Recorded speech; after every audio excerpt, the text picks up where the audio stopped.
नमस्कार, मैं हूं अमित दत्ता। इंफोटेनमेंट नाउ में आपका स्वागत है।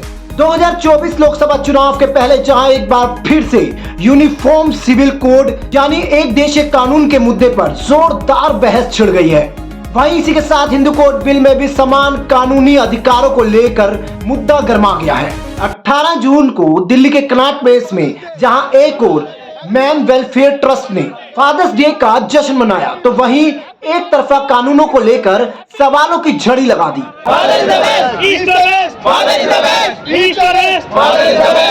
इनका कहना था कि यूसीसी का लाभ तभी मिलेगा जब संपूर्ण देश में एक जैसी कानूनी व्यवस्था हो। सर देखिए, हमारे यहाँ जो एक फेमिनिज्म है, उन लोगों ने एक बात करते हैं वो इक्वालिटी की बात करते करते हर जगह पे जो पुरुष हैं उनको एकदम से दबा दिया जाता है। 49 कानून है उनके पास में और पुरुषों के पास एक भी कानून नहीं है, मगर उसके बाद भी क्या बोलते हैं, इक्वालिटी नहीं है समाज में। और फिर ये बात होती है कि उनको और नए कानून चाहिए और हर बार एक नए कानून की बात करी जाती है, मगर जो पुरुष हैं उनकी हालत ये हो चुकी है समाज के अंदर उनके पास कुछ नहीं बचा है। सबसे ज़्यादा टैक्स पेयर पुरुष है, मगर आप देखोगे उनके लिए क्या है, देश के पास 1 रुपये नहीं है कि कोई पुरुष आयोग हो बना रखा हो, कोई उनके रिहेबिलिटेशन के लिए कुछ हो, कुछ भी नहीं है। यहाँ तक कि 25,000 करोड़ के लगभग जो है, जो बहुत बड़ा बजट वो महिलाओं के लिए है, मगर पुरुषों के लिए 1 रुपये का भी नहीं है। हम बात करते हैं कानूनों के ऊपर भी, तो ऐसे बहुत से पिता हैं जिनको जैसे कोई मैट्रिमोनियल डिस्प्यूट्स होते हैं उनको अलग कर दिया जाता है उनके बच्चों से। अपने बच्चों से ही जो पिता है वो नहीं मिल पाता, कई सालों नहीं मिल पाता। इससे बड़ा दुखद कुछ नहीं होगा। यानी कानून सबके लिए बराबर हो। ट्रस्ट ने मांग की कि यूसीसी के साथ ही लैंगिक आधार पर भेदभाव खत्म हो। एक तरफा महिला कानूनों की मुखालफत करते हुए महिला कानूनों पर मैन वेलफेयर ट्रस्ट ने क्या कहा, आइए जानते हैं। जो कॉन्स्टिट्यूशन है, जो हमारा कॉन्स्टिट्यूशन ऑफ इंडिया है, अंडर आर्टिकल 14 कहता है equality before law, equal protection by law. और अंडर आर्टिकल 15 वो बोलता है there should not be any discrimination on the basis of caste, creed and gender. So जितने भी कानून हमारे देश में बनने चाहिए वो तटस्थ होने चाहिए, वो जेंडर न्यूट्रल होने चाहिए। इसका मतलब ये है कि कानून इस हिसाब से बनाए जाएं कि चाहे वो एक महिला हो चाहे पुरुष हो, जो गलत करे उसको सज़ा मिले। कानून जो है उसके लिए आदमी औरत सब बराबर होने चाहिए, they should be gender neutral.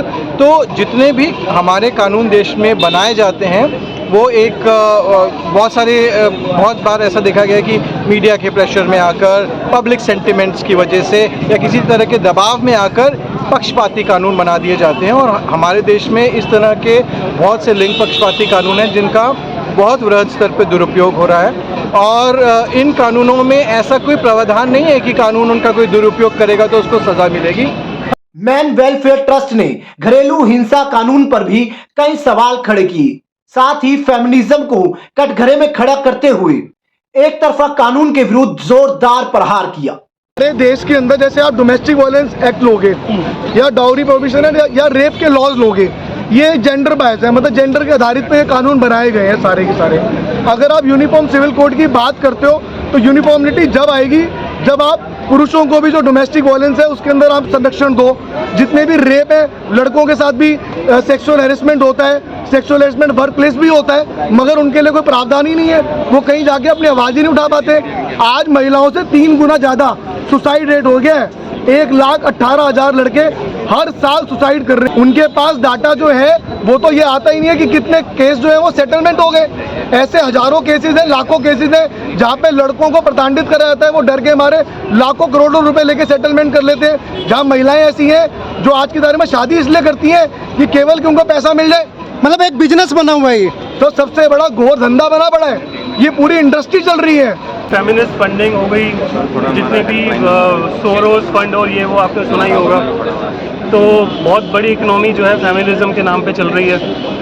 क्योंकि जितने भी एनजीओज हो गए, जितनी भी कॉरपोरेट सोशल रिस्पॉन्सिबिलिटी वाली फंडिंग हो गई, वो जो है मेजरली वुमेन एनवायरनमेंट और ये सब चीज़ों के लिए जाती है, जो कि जाए अच्छी बात है, उसमें कोई बुरी बात नहीं है। But at the same time जो पुरुष है, जो टैक्स पेयर 85% जो टैक्स पे करता है, तो उसके बारे में भी थोड़ा सोचना चाहिए।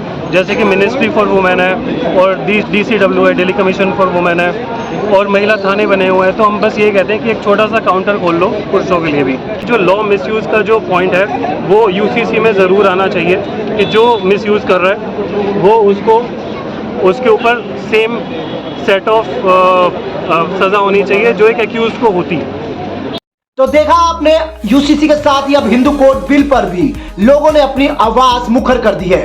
आपको बता दें कि समय समय पर सुप्रीम कोर्ट भी 498A के दुरुपयोग पर टिप्पणी कर चुकी है। अब देखना यह है कि सरकार यूसीसी के साथ साथ एक समान कानूनों पर भी विचार करेगी या फिर यह लड़ाई अभी और लंबी चलेगी। बच्चे बचाओ बच्चे पढ़ाओ, बच्चे बचाओ बच्चे पढ़ाओ, बच्चे बचाओ बच्चे पढ़ाओ, बच्चे बचाओ बच्चे पढ़ाओ। फिलहाल मेरे साथ इतना ही। यदि आपको हमारी ये रिपोर्ट पसंद आई तो मेरे चैनल को अभी सब्सक्राइब और लाइक कीजिए। साथ ही मेरी इस रिपोर्ट को ज्यादा से ज्यादा शेयर कीजिए। धन्यवाद। जय हिंद, जय भारत।